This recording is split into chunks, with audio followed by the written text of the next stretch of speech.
My name is Rachel Matthews, and I was just told I'm not welcome at my own brother's wedding. It didn't come from him directly, of course. That would have been too human, too decent. It came through a text message. A cowardly, dismissive, too casual text from his fiancée, Kayla. Hey Rachel, just wanted to give you a heads up. I talked to Brandon, and we agreed it's best if you don't come to the wedding. I just want the day to go smoothly and drama-free. Hope you understand. I sat on my couch, reading it again and again. My thumb hovered over the screen, the little heart emoji at the end taunting me like a slap disguised as a kiss. She hoped I'd understand. What exactly did she think I would understand? That I was being uninvited from my own brother's wedding? That the same girl who used to come crying to me about Brandon not texting her back in college was now the one banning me from standing in the same room with him on the most important day of his life? No. This wasn't just a text. This was a final judgment. This was a declaration. A polite, pastel-colored execution of everything I thought my family still valued about me. I didn't cry. I didn't scream. I didn't call anyone. I just sat there, frozen, numb. Outside, the world was golden and loud. Kids playing across the street, a delivery truck rumbling down the block, and yet, inside my apartment, everything had gone silent.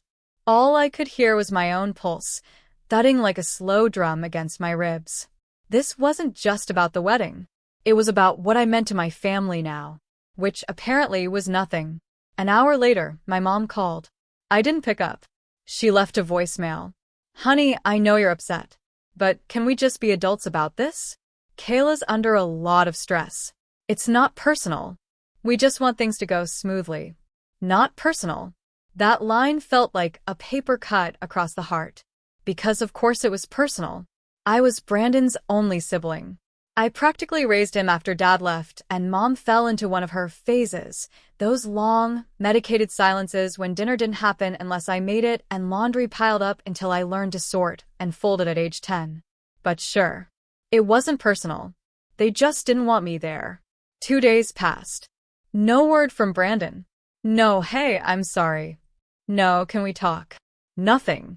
It was like I'd been erased. As if Kayla had spoken some ancient incantation and made me disappear. But that wasn't the worst part. The worst part was the group chat. I'd stupidly forgotten to mute it.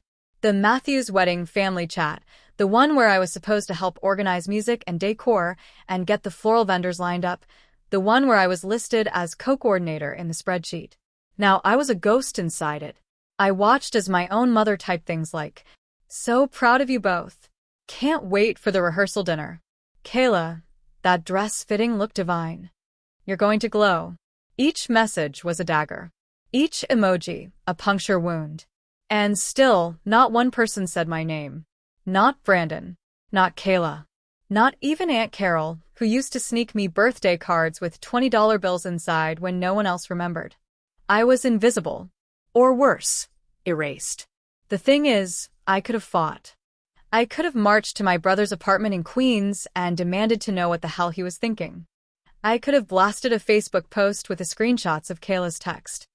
I could have stirred up all the drama she so desperately wanted to avoid. But I didn't, because something inside me cracked and then quietly clicked into place. Not a breakdown, but a shift. A quiet, dangerous shift.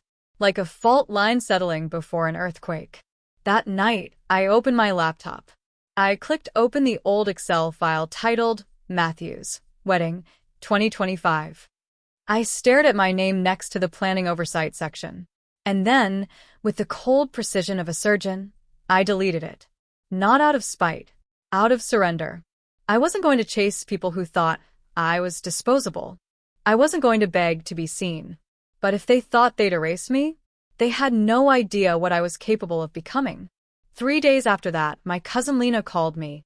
She was whispering. Always a bad sign. "Okay, don't say I told you this," she began, "but Kayla just fired their wedding planner."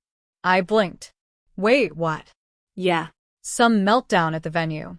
Apparently, the woman brought in ivory chair covers instead of cream, and Kayla lost it. Like, lost it. Brandon had to pull her outside to calm her down. Now they're scrambling. Weddings in 3 weeks. 3 weeks. No planner. No oversight. No damage control. My cousin laughed awkwardly. I told them they should have just kept you on board. I didn't say anything, but I smiled. For the first time in a week, I smiled. I wasn't always this quiet. Not always the girl who held in her anger, like a secret, she wasn't allowed to speak. There was a time, not too long ago, when I believed my presence was valued. That my loyalty, my sacrifices, my love for my family meant something. Especially to Brandon. My little brother. My forever shadow. The kid who used to sneak into my room at night during thunderstorms and curl up beside me without a word. The boy who cried the day I moved into my college dorm, even though he tried to play it cool by pretending he just had allergies. Back then, we were close. Not in the performative holiday card way, but real close. Bound by the same history, the same survival. We lived in a small but decent house in Albany, New York. Red shutters, peeling paint, a dog named Muffin who barked at squirrels like it was her full-time job. Dad was a mechanic with a temper and a love for Coors Light. Mom was, well, Mom. There but not really there. Always tired. Always sighing. The kind of woman who could spend an hour staring at the kitchen wall like it owed her answers. When Dad left, walked out one night after a fight over burnt lasagna, and never came back, I was 13. Brandon was 8. And everything changed. I remember the first night it was just the 3 of us. Mom sat at the kitchen table, her face hollow, her eyes glassy. Brandon was crying into his grilled cheese. I stood at the stove, flipping another sandwich, trying not to cry myself, trying to keep the house from falling apart. That night, I tucked him into bed and promised everything would be okay. He believed me. I wasn't so sure. From then on, I became the fixer. I learned how to do laundry by watching YouTube videos. I figured out how to stretch $40 in groceries for a week. I signed Brandon's permission slips, sat through his parent-teacher meetings, and braided his hair for school picture day when Mom was too depressed to get out of bed. And I never complained. Not once. Because that's what big sisters do, right? You don't cry. You don't fall apart. You don't say, I can't. You just keep going. And I did. All through high school, through part-time jobs and AP classes and student council, I kept going. I graduated with honors. Got into Syracuse.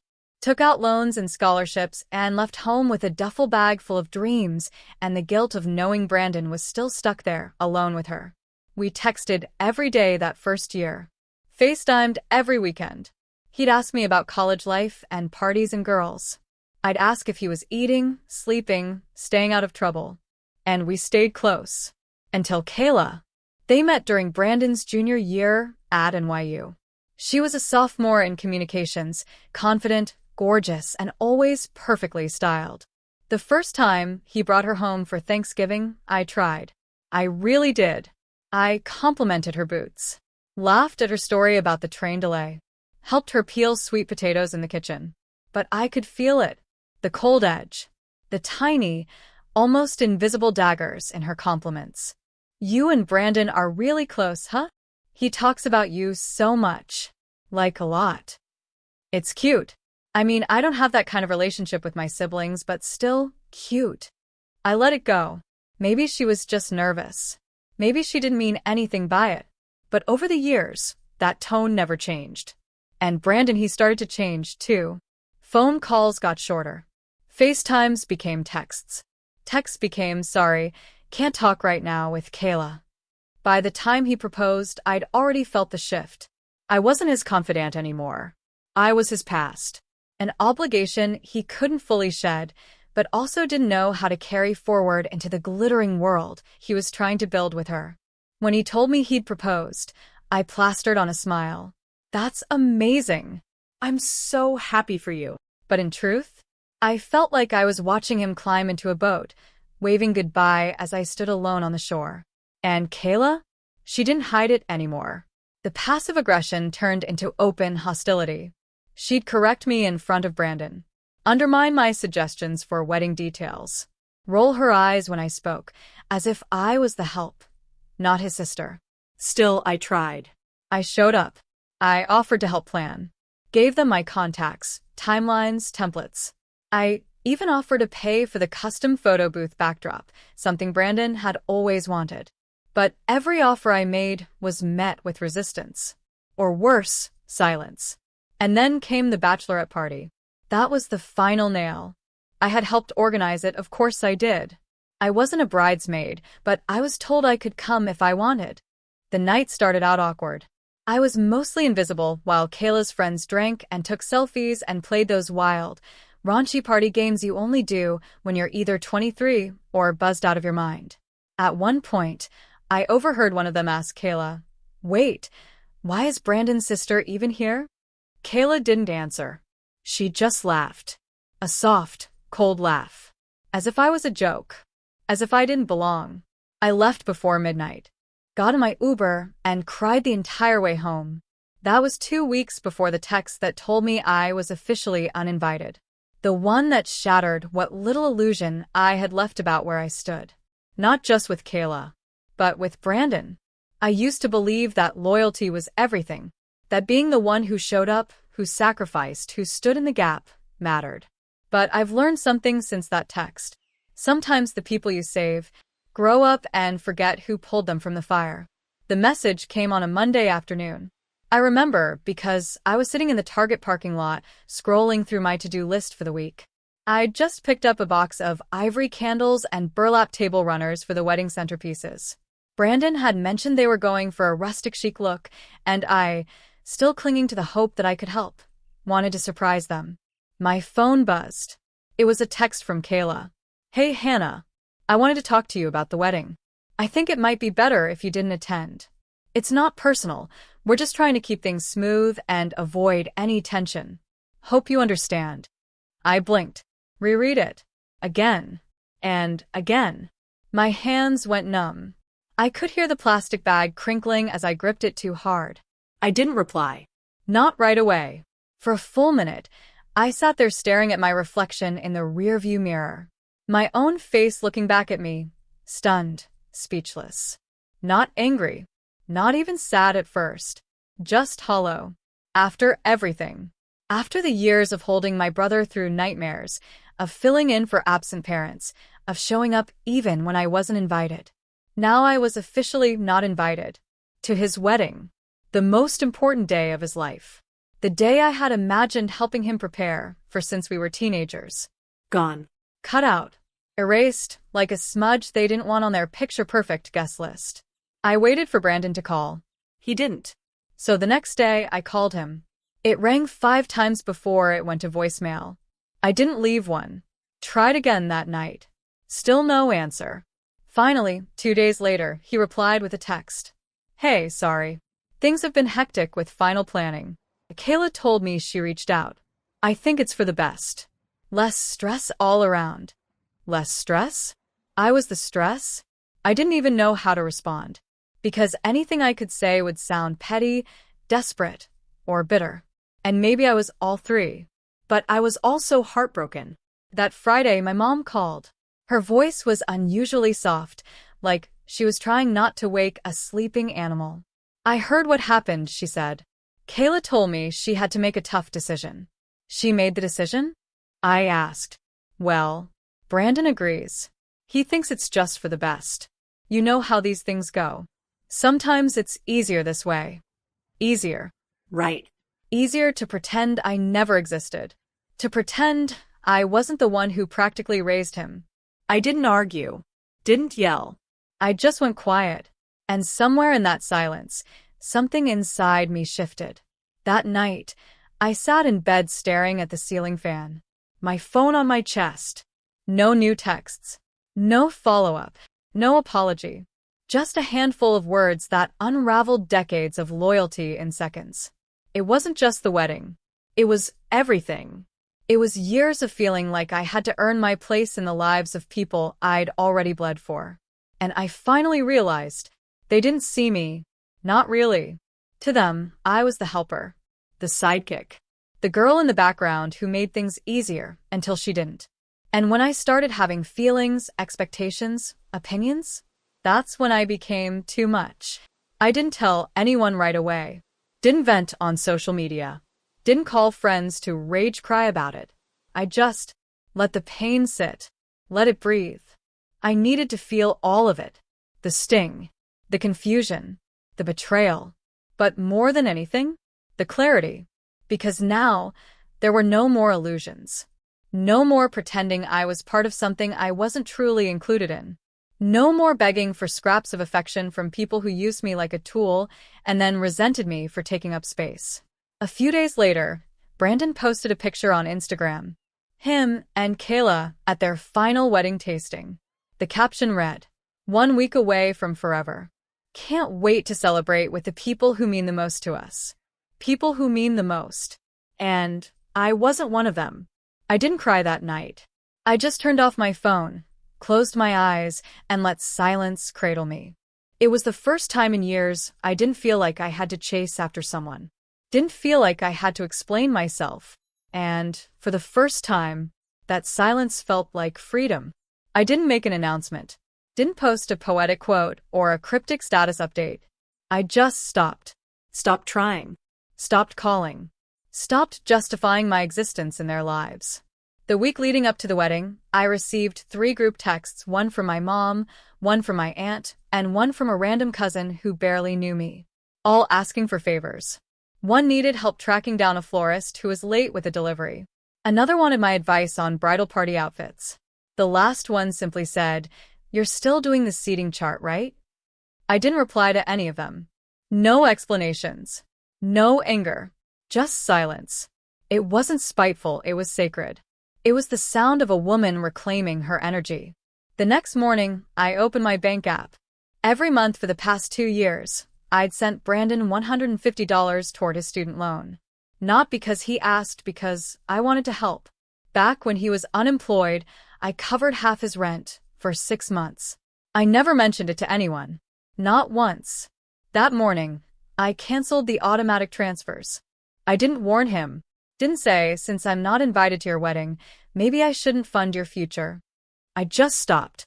Because silence doesn't mean weakness. Sometimes it means finally understanding your own worth. I deleted their birthdays from my calendar. Unfollowed their accounts, one by one. Didn't block, I wasn't angry. But I was done feeding a relationship that only grew when I watered it. Done offering loyalty where I was barely tolerated. Done being someone's unpaid therapist, unpaid wedding planner, unpaid safety net. I started showing up for myself. Every day that week, I went for a walk, just me, the breeze, and a playlist that didn't remind me of anyone but me. I rearranged my apartment. Hung up the art I bought last year, but never got around to framing. Cooked dinner just the way I liked it, without worrying if someone else would complain it was too spicy or too bland. And I smiled. A small, real smile. Not the polite one I wore around them to keep the peace, but the one that sneaks up on you when you realize, I'm free. The morning of the wedding came. July sunlight poured in through my window like honey. I opened my eyes, expecting to feel sad. But I didn't. I felt still. Steady. I made pancakes. Sat on my balcony barefoot with my coffee and journal. Wrote one sentence. Today, I let go of people who only loved me when I was useful. That was it. I didn't cry. Didn't scroll their pictures. Didn't need to know what I missed. Because for the first time in a long, long time, I wasn't missing anything. That afternoon, my phone buzzed. It was my mom. "Hi, sweetie. I know you're probably feeling hurt, but maybe we can talk next week." I didn't reply. 5 minutes later, another message. "If you change your mind, we're at the Ridgewood venue until 9. They said you could come for the cake cutting." Just quietly. Quietly. Like I was a scandal. A stain they had to hide. I set the phone down. Didn't turn it off. Just let the texts come and go, unanswered. And for once, the guilt didn't chase me. Because I finally understood. My worth is not measured by how quietly I endure being disrespected. Later that night, I lit a candle. Played music I loved. Watched a movie I hadn't seen since college. One of those feel-good ones where the woman chooses herself. And I thought, this is what healing looks like. Not loud. Not dramatic. Just soft. Solid. Sacred. A few days later, I ran into an old friend at the farmer's market. Her name was Julia.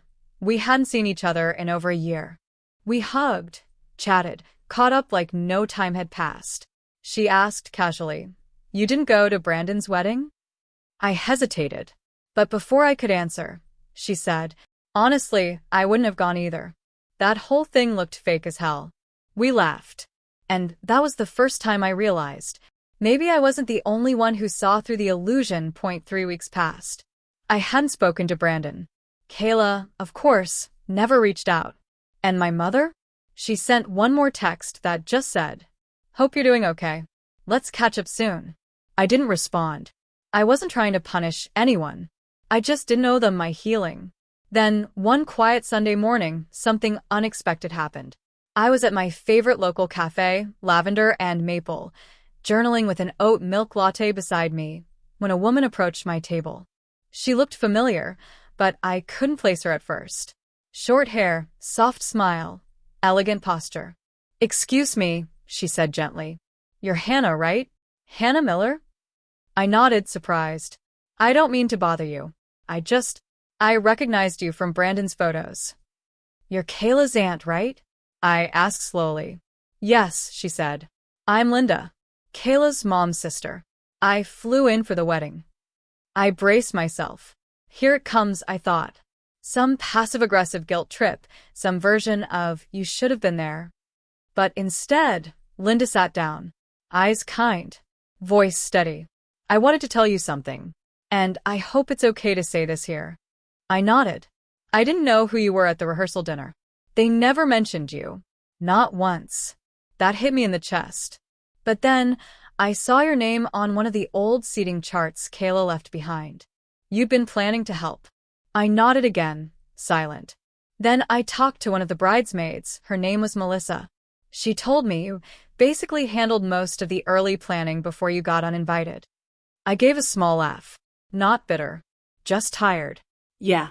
I thought I was helping." She smiled, but there was sadness behind her eyes. "I just want to say, I saw what you did. I saw what they didn't." I blinked. I saw the candles, the table runners, the layout you designed for the ceremony aisle. And when I asked Kayla about it, she just said, "Oh, that was Brandon's sister. We had to let her go." Let me go. Like a florist who didn't show up. "She said it like you were staff," Linda whispered, shaking her head. Then she leaned closer. "But I watched Brandon during the father-daughter dance. He looked empty. He smiled for the camera, but his eyes kept scanning the room." My throat tightened. "I don't know what happened between you two, but I know love when I see it. And I saw him missing you." I swallowed hard. "Thank you," I whispered. "You deserve to be seen," she said simply. "And appreciated."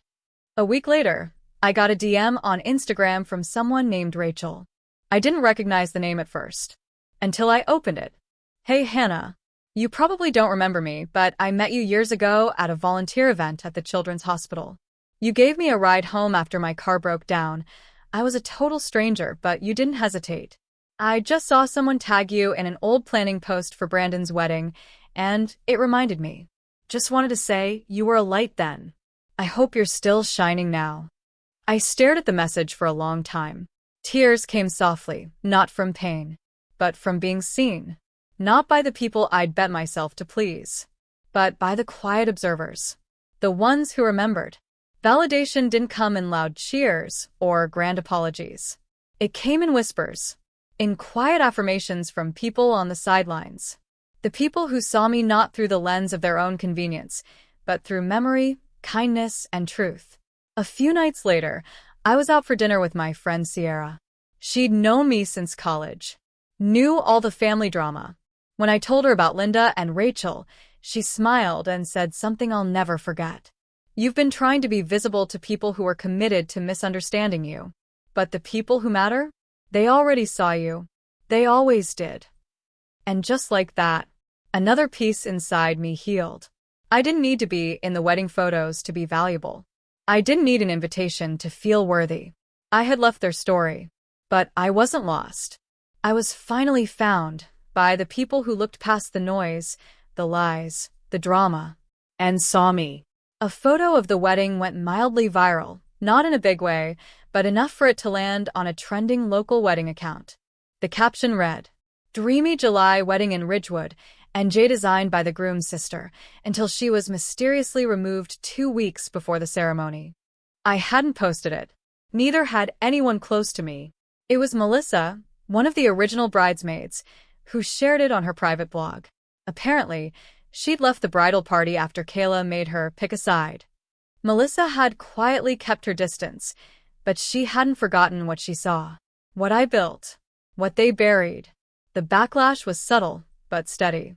Comments trickled in. "Wait, Brandon's sister was the planner? This is so shady. Why would anyone remove the person who made this look this good?" Bad karma, if you ask me.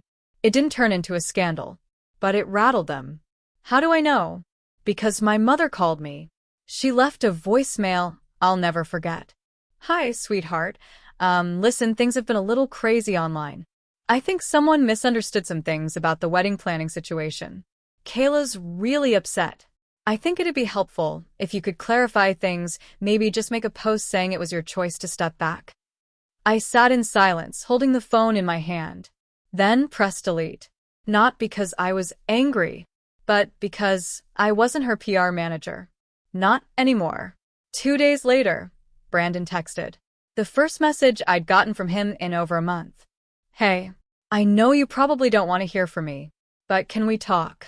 I didn't reply. An hour later, "I miss you. I'm sorry for how things happened. I never wanted you to feel cut off." Then, "Kayla's been really upset about how people are interpreting the situation. It's not what we meant. We just didn't want drama during the wedding, that's all." There it was. Not what we meant. Didn't want drama. You misunderstood. It was always about perception. About appearances. About them. A few days passed. Then another message, this time from Kayla. It was the first time she'd ever contacted me directly. "Hi, Hannah.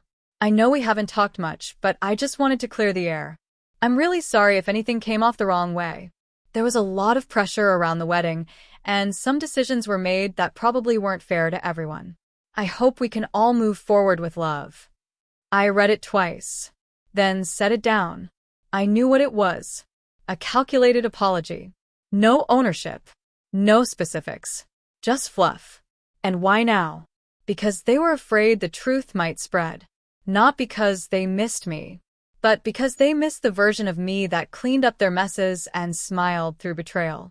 I didn't respond. Not because I wanted to make a point, but because I didn't need anything from them anymore. No explanations. No half-truths. No emotional backpedaling wrapped in niceties. A week later, my aunt, one of the loudest voices during the Keep the Peace phase, sent me an email. An actual email. Subject line, "Let's reset." Inside it said, "Hey, sweetheart, I think there's been enough space now. Emotions were high and a lot of things got blown out of proportion. Let's have a family dinner soon and move forward." I closed the laptop, breathed out slowly, and whispered aloud, to no one, "Blown out of proportion?" I wasn't a proportion. I was a person. And I wasn't interested in rejoining a table where my presence was only welcome when it was convenient. The damage control didn't stop there. A cousin I hadn't spoken to in a year suddenly DM'd me on Instagram with, "Hey girlie, miss you. Let's hang soon." I didn't reply, because I'd finally realized something essential. When people only come looking for you after the fallout, they're not searching for connection. They're searching for containment. They're trying to minimize, spin, reframe. To soothe their own discomfort, not yours. I watched them scramble from the sidelines. Emails, texts, messages from mutual friends. Not one of them said, "We were wrong." Not one of them said, "We hurt you." They just wanted the silence to end because it made them uncomfortable. But I had made peace with that silence. I had built a home inside it. And I wasn't coming out just because they knocked. It was a Thursday night in late August when it finally happened. Not a phone call. Not an apology. Just a small white envelope in my mailbox. No return address. Just my name, handwritten in neat, slanted cursive. Hannah Miller. I opened it slowly. Inside was a card. Floral border. Simple design. And a letter. It wasn't from Brandon. Or Kayla. Or my mother. It was from Linda, Kayla's aunt, the one I'd met at the cafe weeks before. The one who saw me. Dear Hannah, I don't usually write letters. But some things feel too important for a text message or a phone call. What I saw, what I heard, stayed with me. You may not realize the ripple effect you created, but I need you to know, you changed the energy of that wedding long before it even started. You were the one who brought the vision, the warmth, the intention. It was in the way you curated each color palette, the personal touch in the welcome bags, the thoughtful seating plans that made sure everyone felt included. Even though they erased your presence, it was never truly gone. People noticed. I noticed. I know it's not my place to speak on behalf of a family that failed to see you, but I wanted you to hear it from someone who isn't afraid to say it. You mattered. Your work mattered. Your presence mattered. And just so you know, after that rehearsal dinner, my husband and I decided to hire a planner for our daughter's wedding next spring. I immediately thought of you. I hope you'll consider it. But even if you don't, I needed you to hear this first. The kind of light you carry? It can't be dimmed by people who are threatened by it.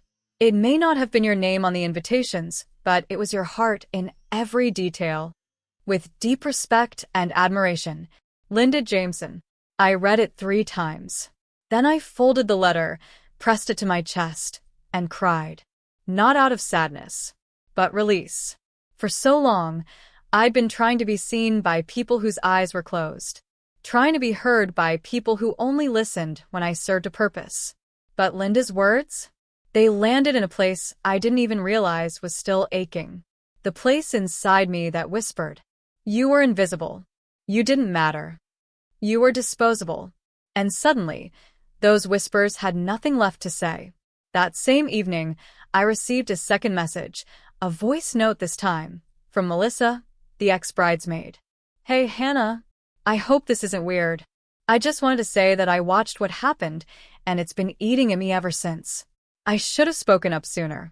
The way they treated you, it was unfair. But I want you to know, I kept screenshots. I saved the messages. If you ever want to tell your side, I've got your back. But more than that, I just want to say thank you for being so calm, so poised. You never dragged anyone.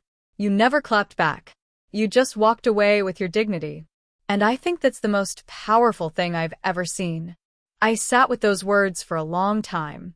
Let them settle in the space where silence had once felt hollow. And then, for the first time in months, I felt full. Not because people were finally noticing, but because I was finally receiving.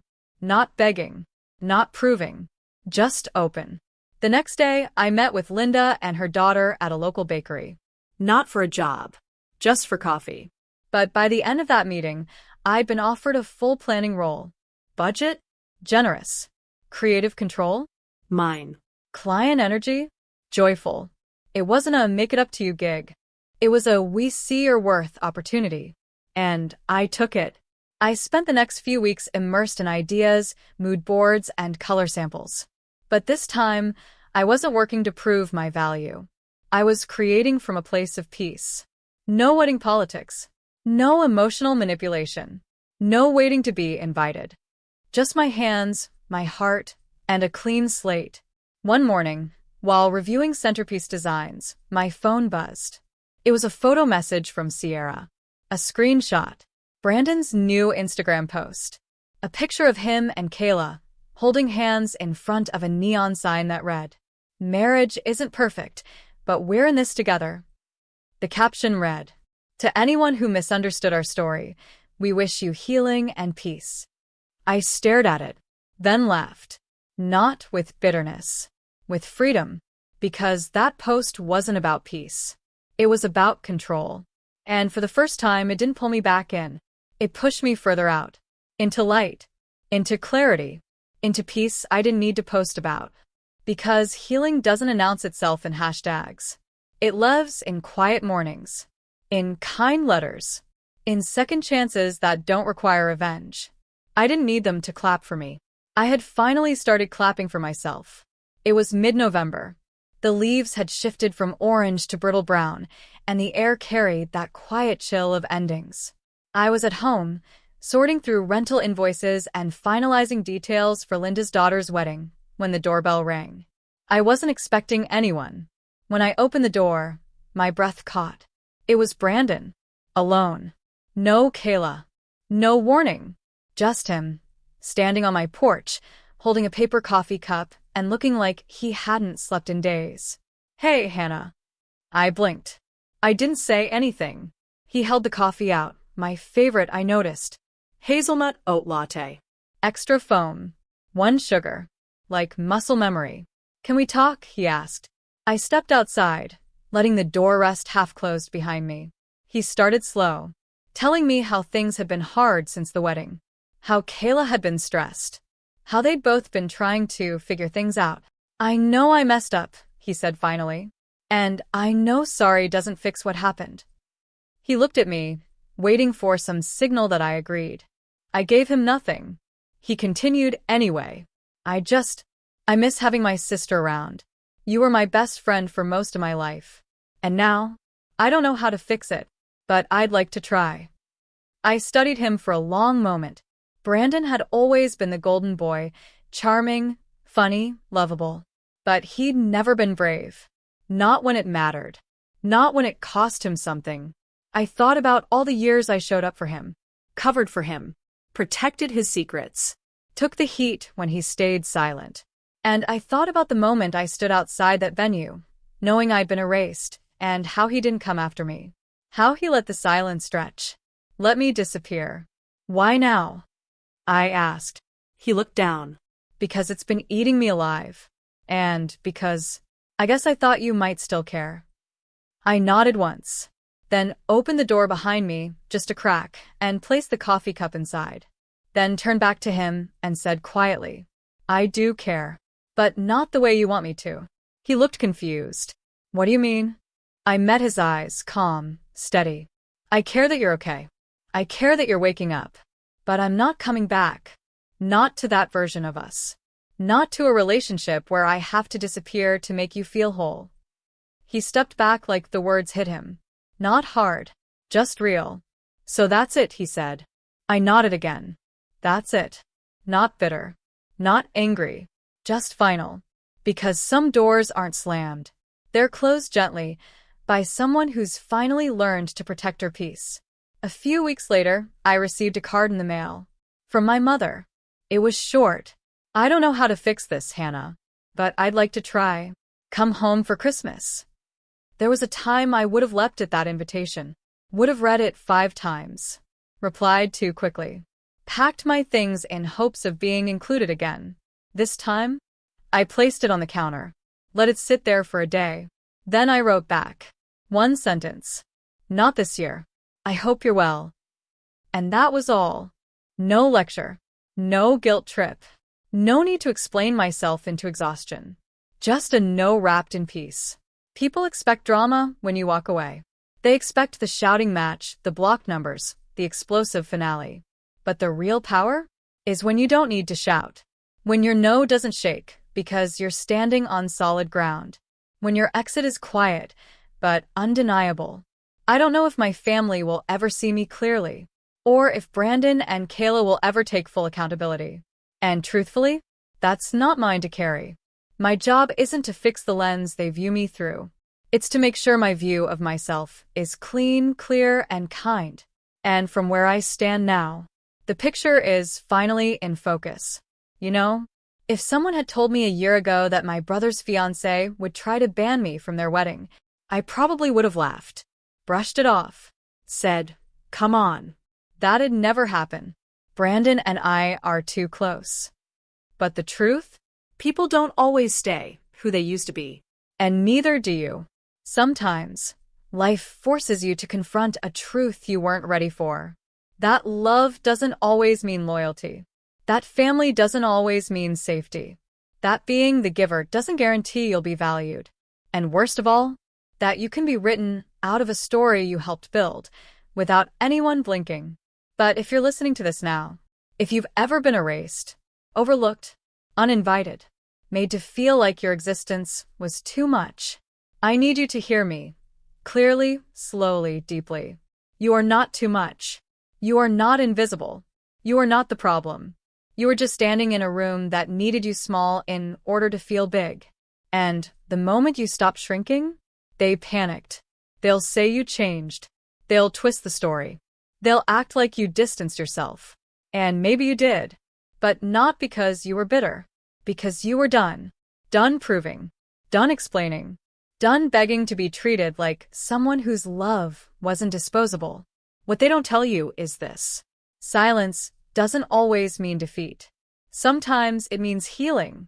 Sometimes it means you've finally found your own voice, and it's too sacred to waste on people who only listen when they need something. I know what it's like to be the one left off the invite. To stare at the photos afterward, wondering how you became a ghost in your own family. To be told it's not personal, when it was the most personal thing anyone could have done. But here's the secret no one shares. Being uninvited can be the most powerful invitation of all. An invitation back to yourself, to your boundaries, to your peace, to your creativity, to your worth that has nothing to do with who claps for you or who calls you family. You don't owe access to people who only see your value when it benefits them. You don't need to burn bridges. You just stop building them alone. You don't have to prove that you were right. You just live in a way that makes it undeniable. And when they finally look back and realize what they lost, that's not your closure. Your closure came the day you stopped waiting for them to love you better and decided to love yourself the way they never could. So if you're listening to this and your hands are shaking, if your heart's breaking quietly behind closed doors, if you're watching the wedding or the party or the dinner unfold without your name on the list, please remember, your absence is not a weakness. It's a boundary. It's a statement. It's a beginning, not an ending. You are not the forgotten one. You are the one they'll remember, the moment they grow up enough to understand what they really lost.